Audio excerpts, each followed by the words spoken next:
LKG cinema ఎవరికైనా అర్థమవుతుంది. Degree చదవలేదా? అవసరం లేదు, ఎల్కేజీ.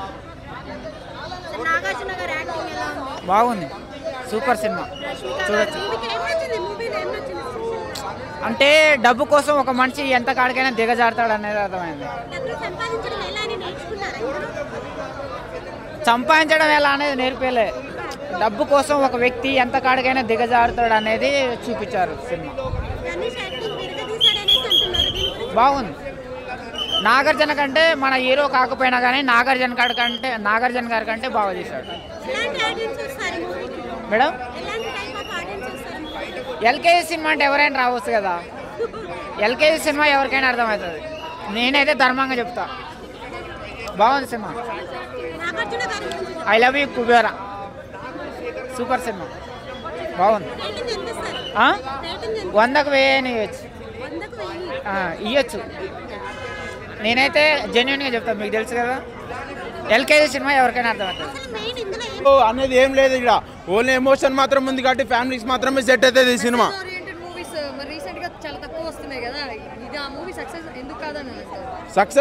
సక్సెస్ అవుతుంది, అవ్వదని అంటలేను, సక్సెస్ కంపల్సరీ అవుతుంది. ఎందుకంటే అందరు చూస్తారంటే అందరు బ్యాచిలర్స్ ఎవరు రారు, మాకు స్టూడెంట్స్ కూడా ఎవరు రారు. ఎందుకంటే ఈ సినిమాలో అంత మూమెంట్ లేదు, ఓన్లీ ఒక చిన్న లవ్ అనేదే లేదు దాంట్లో. లవ్ ఇప్పుడు ప్రతి ఒక్కరికి ఏం కావాలి, లవ్లు కావాలి. ఇప్పుడు లవ్లు లేవు దీంట్లో ఈ సినిమాలో, అందుకని ఎవరు రారు. ఒక రొమాంటిక్ సాంగ్ లేదు, ఒక రొమాంటిక్ సాంగ్ లేదు, ఒక లవ్ లేదు, ఒక ఏం లేదు దాంట్లో అసలుకి.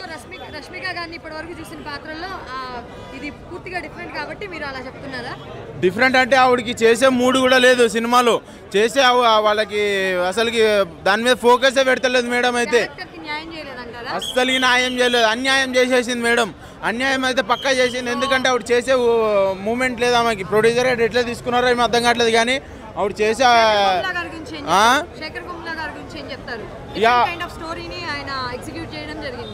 అవునవును చేశారు. బట్ ఈ సినిమాని ఏదో అవుతుంది అని అనుకుంటున్నారు వీళ్ళందరూ.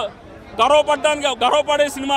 Thank you and salute Sekhar Kammula గారు. ఇంక మాట్లాడను మనం, ఎందుకంటే అందుకని ఈ ఆవేశం తట్టుకోలేక మనం మ్యాట్ని బుక్ చేసుకున్నాం ticket. Salute, once again salute Akkineni Nagarjuna గారు, శేఖర్ కమల గారు అండ్ డిఎస్పి అన్న. మెగాస్టార్ అంటే ఓల్డ్ అయిపోతాడు కానీ మన డిఎస్పి మ్యూజిక్ ఎప్పటికప్పుడు అప్పుడే మొదలవుతుంది. One last thing, salute Bharat Kamma, dear Lilly, Rashmika గారు. The way she spoke about humanity. ఎవరన్నా పక్కోళ్ళు ఫ్లైట్లో వెళ్తే జాగ్రత్త అని చెప్తారు, నేను కూడా ఫ్లైట్లో వెళ్తాను, నాకు ఎన్ని రోజులు ఉంటాయో తెలియదని అంత గట్సీగా చెప్పిన ఒక human heart, endearing heart, just like Sekhar Kammula గారు చెప్పినట్టు. All the best. మీరు సచ్ ఎ గ్రేట్ టీమ్. ఎవరు అందులో మర్చిపోయాను, ఆ కొడుక పాట విశాల్ సింధూరి గారికి హ్యాట్స్ ఆఫ్. డిఎస్పీ అన్న thank you so much, all the best. Sekhar గారికి రాసుకున్న అంతే లెంత్ ఎక్కువైంది సినిమాలో, ఇంత లెంత్ అవసరం లేదు. బట్ సినిమాలో మనకి ఎమోషన్స్ కనెక్ట్ అవుతాం, ప్రతి ఫ్రేమ్లోనూ ఈ సీన్లో మనకు బాగుంది అనిపిస్తుంది. బట్ లెంత్ ఎక్కువ అవడం వల్ల 3 గంటల 15 నిమిషాలు అనుకుంటే సినిమా.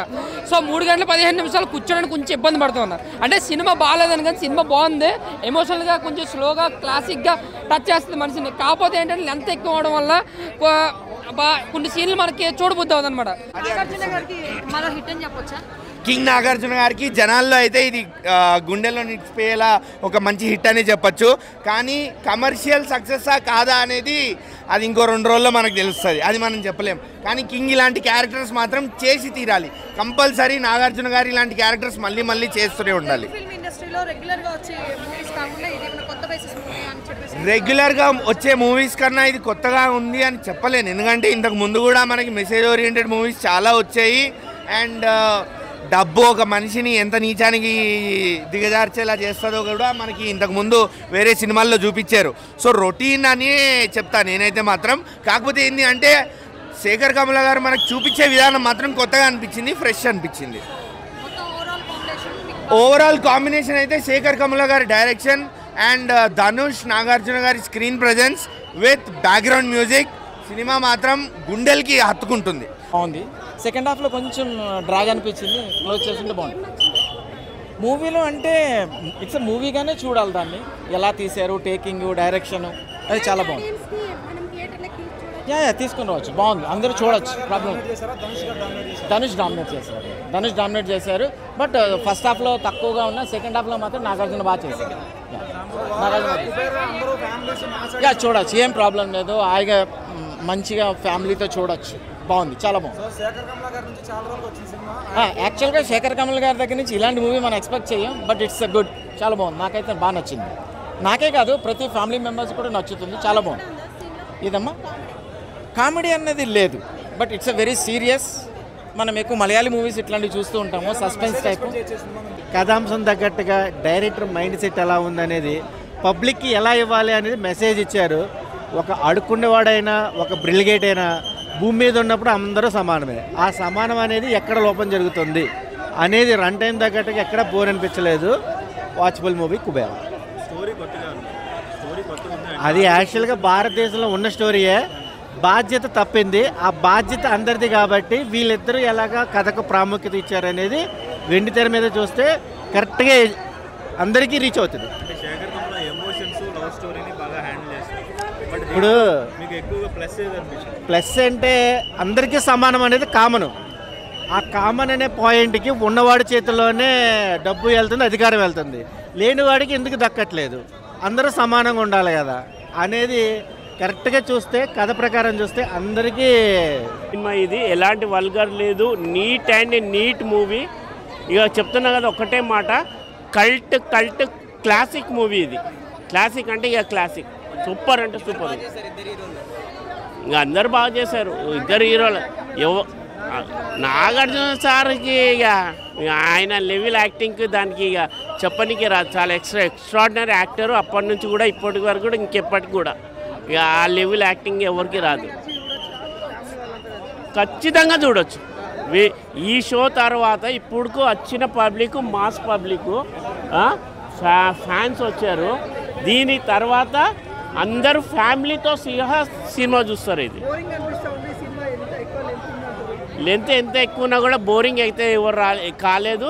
ఎవరు బయట సీట్ మీదకి వెళ్ళి లేవలేదు, సీట్ మీదకి వెళ్ళి ఎవరు లేవలేదు. బోర్ ఎప్పుడు అంటారు, సీట్ మీదకి వెళ్ళి లేచి బాత్రూమ్ పోతే బోర్ అంటారు. నీకు ఎక్కడ సీట్ మీదకి వెళ్ళి లేచింది ఎవరు లేదు. ఎగ్జాక్ట్గా అలా చూస్తూనే ఉన్నాం.